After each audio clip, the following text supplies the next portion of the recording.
আমি কলেজে যাইতাছি, পারলে রান্নাটা বসাই। শুক্রবার আবার কিসের কলেজ? আরে মূর্খ, তুমি বুঝবা না, ক্লাস আছে।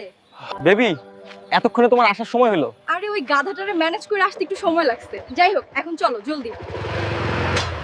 কি গো সোনা, তুমি আমাকে পাট খেতে কেন আনলে? আরে বেবি, আগে চলো, পরে দেখো। প্লিজ এসব এখন না। এখানে এত দামি বাইক কই থেকে আসলো, আর এমন শব্দ কই থেকে আসতেছে? এই উন্না আবার কার? তুমি কি আমার সাথে সারা জীবন এই পাট খেতেই কাটিয়ে দেবে? হ্যাঁ, যদি তুমি আমাকে প্রতিদিন এভাবে হাসাতে পারো। হাই হাই, এইটা দেখি আমগো হালকের বউ কলেজে না যাই এইসব করে। ছি, ছি।